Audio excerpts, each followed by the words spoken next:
Select your hero. Hello, everybody. Thank you so much for selecting the best cast on this planet Earth, subjected to fighting game news, but not to the will of the fighting game elite. We are FGC Cast. Thank you so much for being with me here, and my co-host, Saki Sakura. How you doing today, Saki? Good. The only elitism that we're doing here is pressing buttons all day, every single day. Oh, you know it, buddy. I am what they consider inside of the fighting game community a masher. And I happen to know that we have quite a bit of mashing news going on today. As a matter of fact, Saki, go ahead and let the people know, didn't we get some type of Guilty Gear update I think we have on the roster to talk about today? We have some really cool arc system showcase to go over, but before we go into any of that, we of course have to talk about the thing on top of everybody's mind, one of the most active communities on this side, literally of the entire equator, Mahvel, honey, which is what we will be discussing first and foremost. So I made the mistake of actually making a tweet where I briefly spoke about a community that's very passionate inside the fighting game community, and that is Mahvel.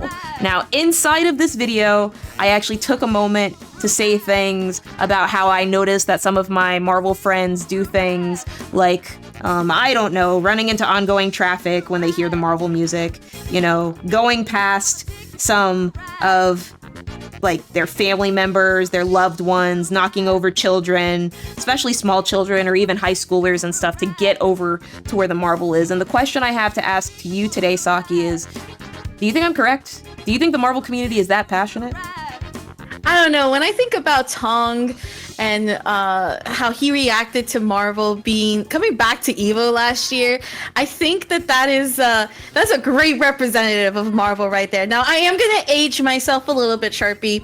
I actually didn't get into Mahvel. I found out about the Mahvel crew way after y'all ended up not having more tournaments and became Discord fighters in my eyes. That's fair. So I do want to ask you though, as someone who has a little bit more familiarity, what is it do you mean exactly by this passion that you mentioned in your video? Yeah, no. When it comes to the Mahvel community. Super great question. So inside of the Mahvel community, there is a very long storied history, even before my presence inside the fighting game community, where fighting game players would treat Mahvel, for lack of a better word, like a narcotic, literally. They would be bothering their friends nonstop, as you can kind of see inside of this video from the original Super Best Friends, where Wooly Wools is actually bothering his friends for some Mahvel sets. This is Canada. This is another country. This isn't even the United States of America. This isn't Japan or anything like that. But this man, he is known for persisting and being persistent. And Mahvel fans are very much like that. And I think one of the best times it was in display was actually at EVO 2016. After Chris G had just won, he was literally over here celebrating the win, and someone comes out of nowhere and challenges this man to a set. Literally, he hands up, he puts up his controller, and everyone's laughing, and then security comes over. What's crazy about that entire moment is that right before that happens, nobody's like, oh, it's weird that this guy is up here. Tony... Wait. Yeah. So let me get this right. Let me just get this correct. Yeah. Someone literally went in the Mandalay Bay. Yes. To go and challenge Chris G after the tournament was done. Yes. Literally. They went straight up to the main stage, walked straight up there. And actually, right before that moment happens, one of the craziest things to me personally is the fact that you can actually see him, right there. You could see Tony Cannon or Tom Cannon patting him on the back, being like, okay, buddy, it's time to go. That's how FGC this moment is. But I think the funniest thing about it is Justin's expression, realizing that who is this guy coming up here? Who is this guy? You can see Angel in the background. Chris G is just smiling and awkwardly shaking his hand. And I think I actually looked at the YouTube video for this moment, and one of the things that came up was it said something about the guy was I'm not leaving until I beat you, or something like that, very sinister. And Chris G was he wouldn't let go of my hand. These moments are the passion that I think people have come to expect from the Mahvel community specifically. And like you talked about, when Mahvel got into EVO, literally last year, Tong cried. He cried, and I I think that those were tears of happiness that you don't see unless you've had to live literally through knowing that your game is no longer supported at this event any longer, you know? And that's a beautiful thing that I think only exists inside of the Marvel community. I mentioned very briefly that I was kind of surprised that like the Smash community didn't have that type of hype, and a lot of people inside of like tweets and stuff were saying, oh, Sharpie, how can you not understand that Melee has more? I was like, Melee may have more people that know about that are actively playing it right now than Marvel, but the thing about Marvel players is just because they moved on with their lives doesn't make them not Marvel players. It just means they're not actively playing Marvel at this exact moment. But let someone play the theme song and activate them, bro. I also feel when we talk about Smash, so Melee and Ultimate, right? Like every time you talk to them, it's like it's not talking about it with love. Oh, it's very like much talking so. about it like, yeah, very much like so. how you would talk about a job that you have to go to every day to your 9 to 5, and you're just dreading it. It's not even the 9 to 5 that you studied passionately for. And I look at Marvel and I think that like that's actually a really perfect analogy right there. That's what you get to see from Marvel and its community, is that no matter what, no matter the touch of deaths, the BS that happens, no matter what, there is always just that we want to play Marvel when we hooking up, when we doing it. I mean, shout outs to Tampa Never Sleeps and Tong for always running the weekly Marvel tournaments that happen on Fridays. What I want to ask you, Sharpie, again, as someone who has just been in this scene and has seen almost every community possible, you mentioned about Melee and Smash. Yeah.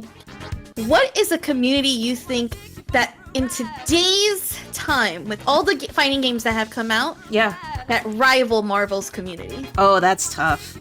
That's so hard. I'm gonna be very honest with you. I actually, because the Smash community isn't really close to that yet. Because the reality, they're getting close to it because one, their game series and IP is done, right? They're not coming out with any more updates for this game. But to say that they're at the level of like you hearing the music and coming straight over because you want to play some Ultimate or because you want to play some Smash, I don't think they're at that level yet. I'm just not seeing it from their community. They get mad when you have to pay $5 for venue, you know, like no shade, but I don't see you driving out 3 hours to go 0-2 inside of a tournament for real. I don't see that. I think the closest community that I see getting to where Marvel is to this day is the Melty Blood and Undernight community.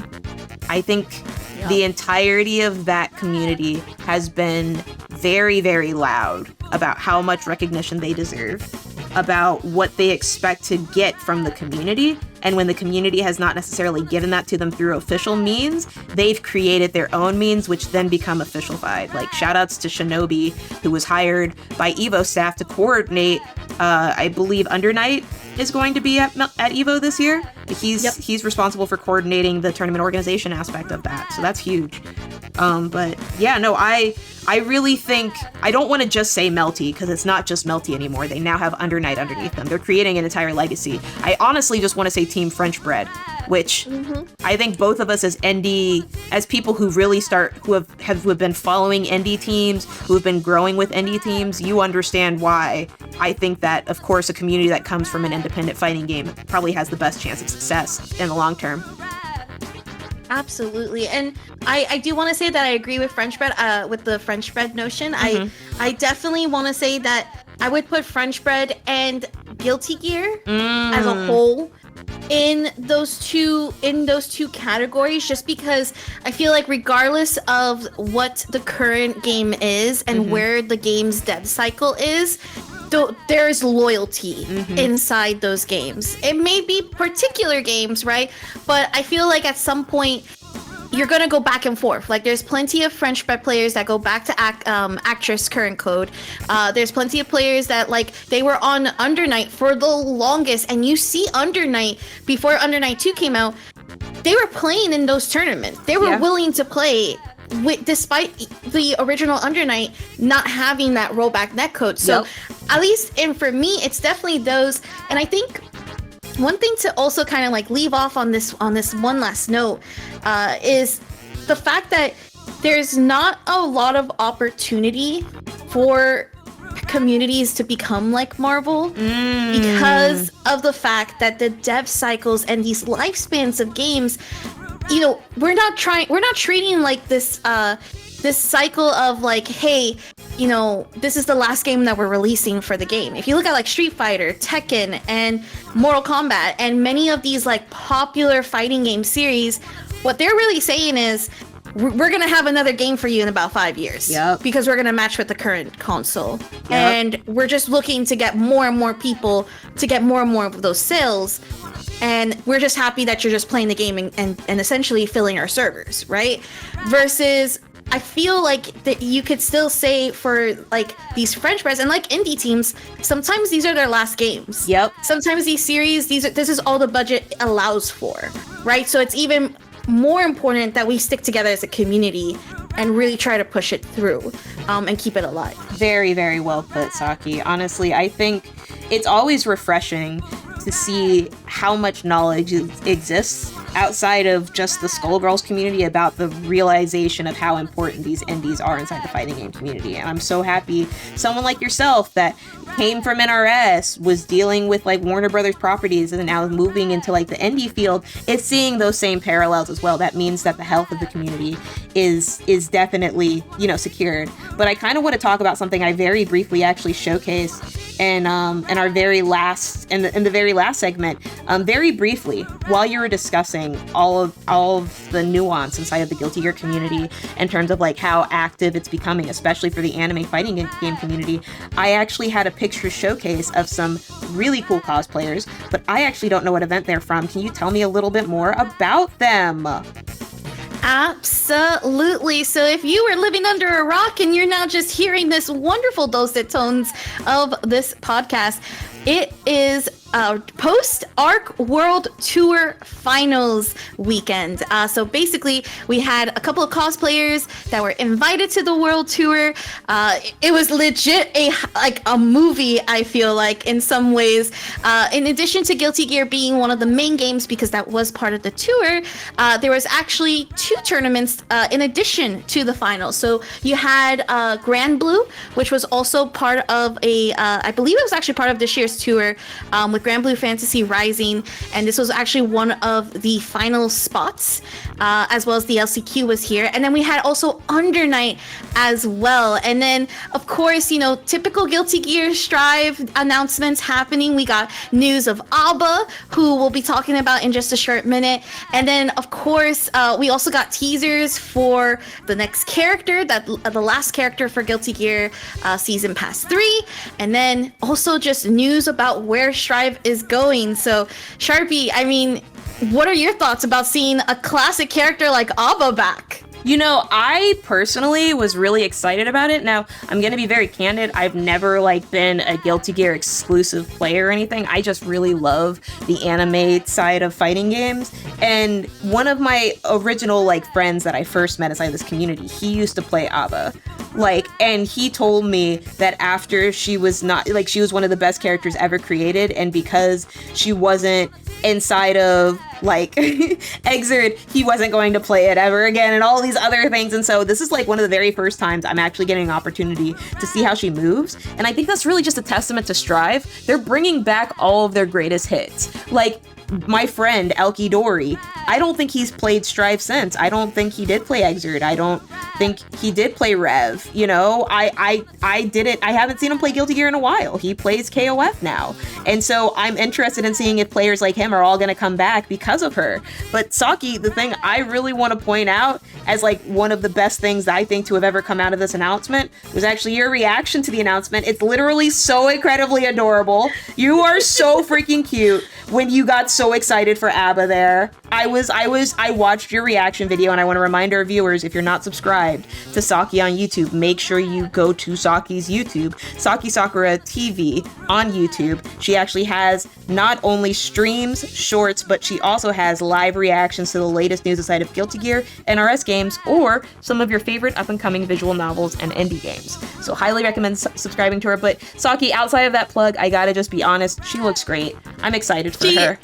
She feels great, Sharpie. At the time of this podcast, I was actually playing on stream, and for starters, what I really want to highlight here is a couple of things, right? So the first one is she actually doesn't really change gameplay mode, with the exception that she doesn't have to worry about blood packets compared to, I believe, Plus R, where you did have to worry about that in her gameplay. In fact, right here for Strive, she is very simple in the sense that you just need to get your jealousy meter and turn into her jealous form to be able to get access to probably one of the fastest dashes, actually beating out Chip's dash as well. And then in addition to that, like really figuring out her defense when she is not in jealous mode. So I think she's actually a great character for beginners. This also brings up a really solid point too, of that the devs have mentioned when it comes to looking at season 4, because we got confirmation of season 4 at the ARC World Tour Finals. It's that there's this goal of bringing all the characters in the past as much as possible and bringing them here into Strive. They want you to feel like this is your new excerpt in a way. And I think that is awesome, because that means we get to see Jam, we could see Dizzy, we could see all of the characters we've been patiently waiting for, and potentially not really see any more new characters, just bring the rest of the cast over. And I don't really know of a game, or a fighting game at least, that has really tried to do that. Do you, Sharpie? I can't think of one off the top of my head, to be honest. This is really nice to see coming from Strive, mostly because their IP is so strong. One of the only IPs I could think of doing something like this would be Capcom, and it's just almost exclusively through their tag team side. I could see that happening, but it would just be them. I mean, outside, well, do we want to count Smash, or are we just talking traditional fighters? No, the thing about Smash is that it's actually like Smash is interesting because that takes other characters from other IPs, right? This is strictly, and I actually don't count. I wouldn't count Capcom in this too much, but because of their tag because of how far they go, right? Yeah, they're going to other IPs. This is strictly from the Guilty Gear world. Like, basically, Guilty Gear said, hey, these devs are like, we had all of these characters, we built an entire world, we should be able to see all of them in Strive if they're still relevant. The only other community that I could think that actively does this inside of the traditional fighting game community, and they do it each and every game, is KOF. And they have one of the most loyal communities I've ever seen in my entire life. Like, it's not Marvel, it's not Smash, but it's definitely up there, you know? Yep. I actually, that's a good call. That was KOF, a really good call. KOF there. is, I have never in my entire life seen KOF community not excited about a game because they know all of their characters are going to be there. You know? Yep. Every single one. All 195. It's crazy what's happening in 15 right now. Plus you got I think Garu, if I'm not mistaken. Bro, they just be I don't even, if they start grabbing anime characters, I wouldn't be surprised. Right now it's just coming from their IP, and I don't even know. I honestly could not name 20 characters inside of KOF. But I feel like if I saw each and every one of them, I would know all of them off my head. Like, that's what's crazy about the IP to me, is every single game you have like 3 or 4 characters that you really, really know and love. And then when they make another one, it's a completely different 3. It's wild. But yeah, that community I think is the only other one that has kind of rivaled this. But it's a different caliber, I would say, than Strive. For sure.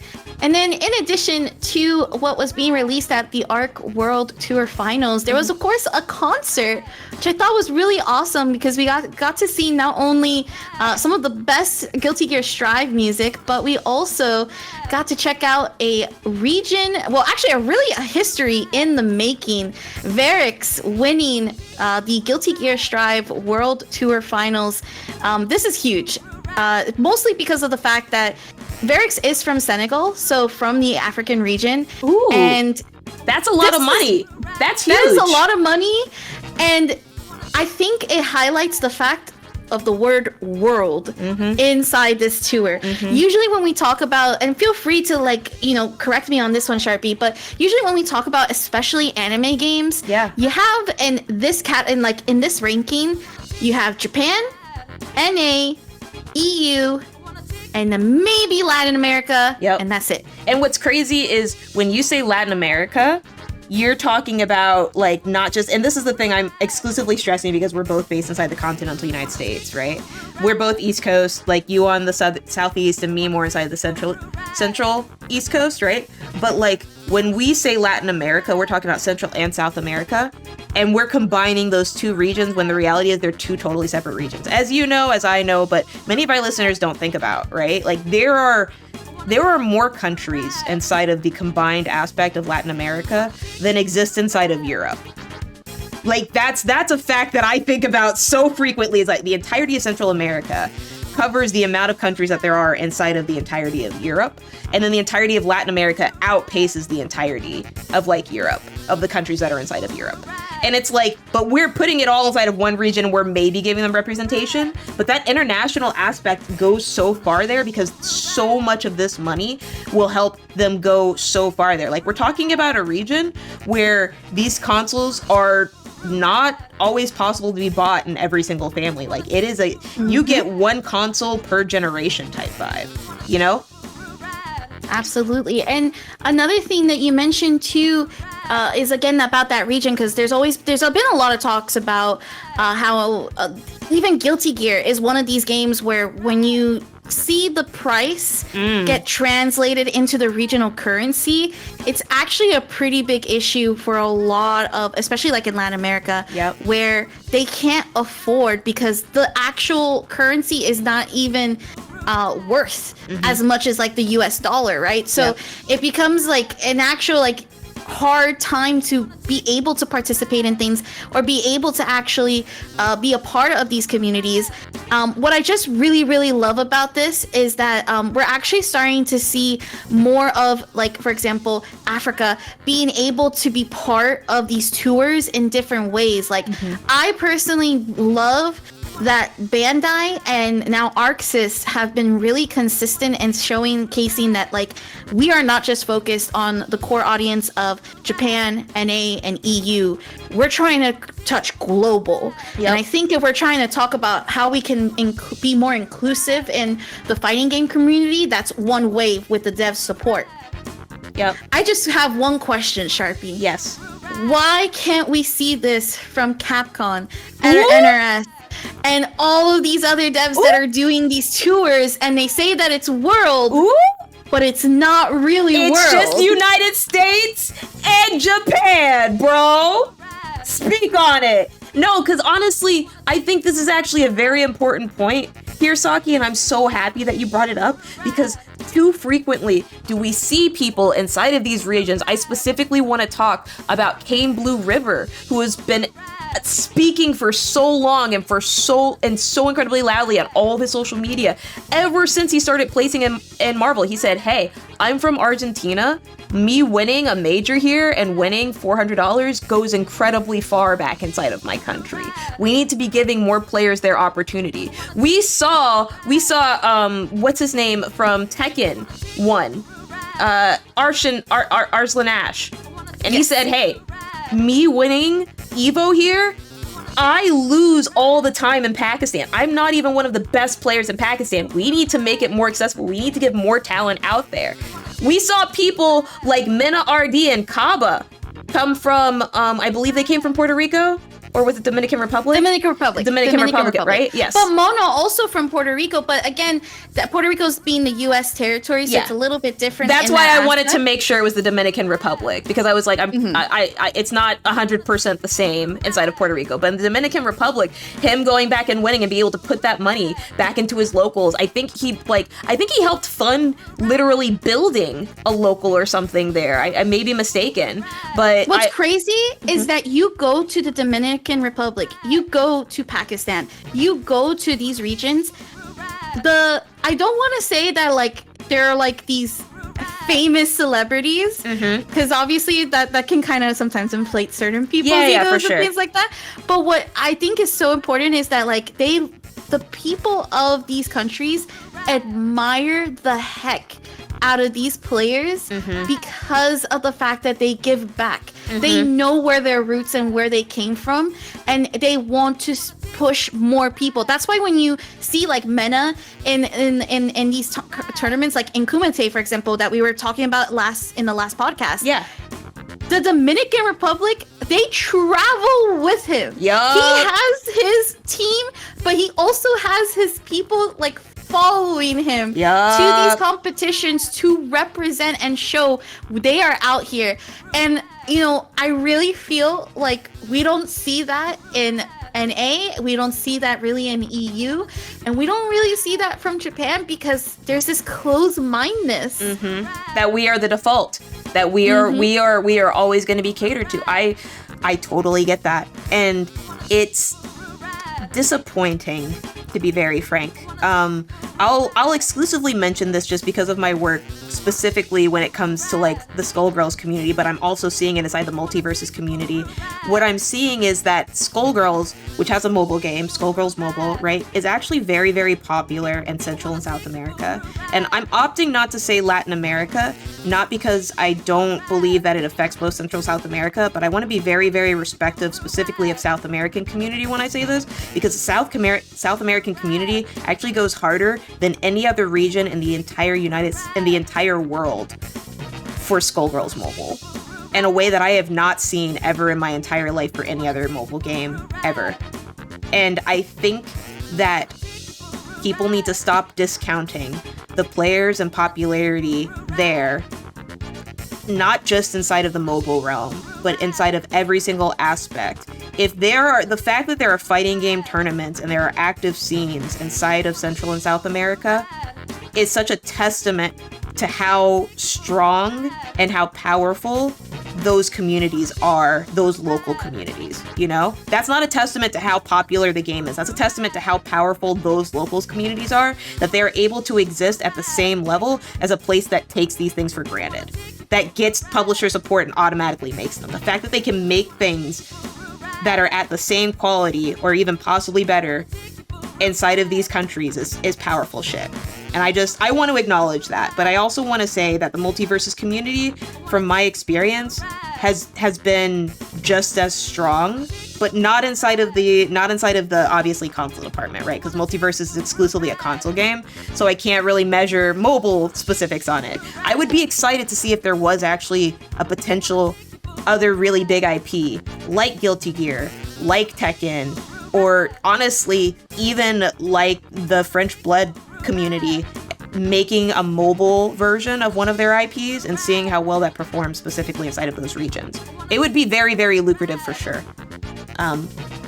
But yeah, that's just my thoughts on it, to be honest. I'm happy you brought it up, though. It's something that is very frequently discounted inside of these regions where we take a lot for granted, you know? Mm-hmm. Absolutely. And, you know, kind of segueing into just like how the community also responds to each other. Kind of wanted to actually talk about this with you, Sharpie. Yeah. And I feel like you're the best person to do this. Oh, here we go. There's a tweet going out that's been like the latest hot topic. Yes. About old school, new school. Yes. Fighting games being easier. We gotta have a chat about it. Yes, Sharpie. we What's do. going on? Yes, we do. Okay, so to be very candid with you, this is not the first time this conversation came up. I'm gonna be totally honest here to both our audience and to you, Saki. I don't know the origins of the fight that we're about to talk about today, but what I do know is that eventually it got to the table of Mr. Capcom World Tour host Hollywood Rob TV himself, and that man made a video. It was a video talking specifically about his frustration in seeing the same general answer from the audience whenever one of these topics gets talked about in the fighting game community. He was tired of people saying, "Oh, we're talking about this again. Oh, we're doing this again. Oh, this conversation piece is happening again. Like, I'm tired of this same debate." And ultimately, inside of his video, he's like, well, you know, the reality of it is this is the way the community is. Everyone over here is always tired of these same debates, but like, what are we doing to fix it? Who are we uplifting inside the community? You know, not in those words, but I feel like that was the general energy he was trying to have. And I want to talk about this specific topic that was brought up that got to this point, right? Because I agree. I think that we should stop having these debates. I think that we should start trying to make progress and become as educated as possible towards these topics. And I'm sure, Saki, you agree, which is why you brought it up, right? Mm-hmm. Yeah. I think that it's super, super important that we start actually taking the conversation of like, what should we be doing better? And what should we like actually putting like the actions behind our words rather than taking part and going all over again with these conversations, because I feel like we never get anywhere, you know? Yeah, I agree. No, it's hard. And we both know that as organizers inside the fighting game community. You as one of the co-creators, or I actually think the creator of Queen of the Hill, and like me as one of the co-creators of Combo Queens, it's hard to build things from scratch that you think can address a problem or an issue that you see inside the community, right? And the first step is to having an open and honest conversation about it. To Rob TV's point, I actually think the real reason why these debates keep happening is because, candidly, they're happening as a reactive measure instead of inside of the aspect of the community where something can be done about it, right? A lot of these debates, especially the thing about old versus new, right? That happened between players.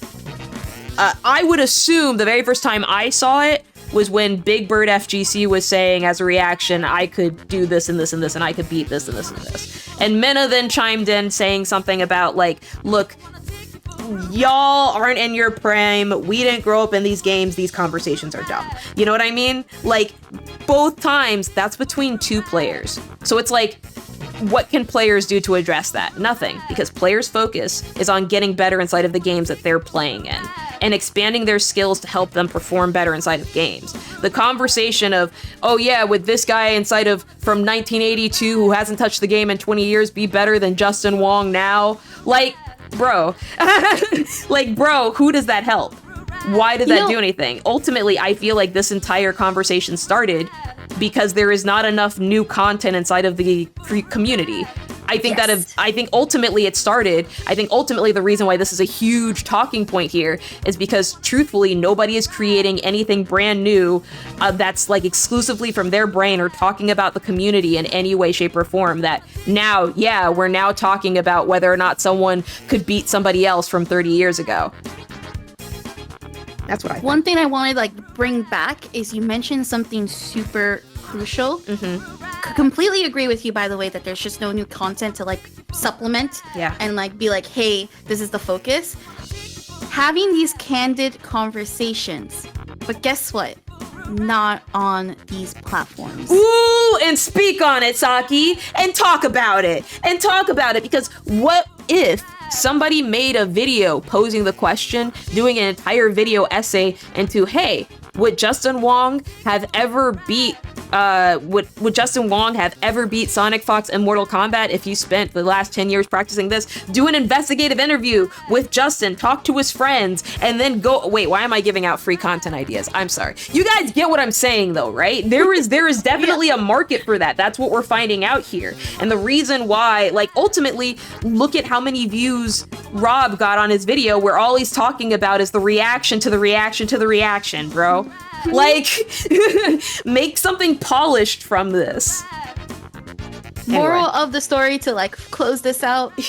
Stop reacting and start thinking, internalizing, listen, and actually figure out when is the proper place to actually have these conversations and how you have them. Oh, for sure. That's what it really matters at the end of the day. Absolute freaking positive. And Saki, as always, I just want to thank you so much for telling us to not be reactive, but to be optimal. I appreciate that so much.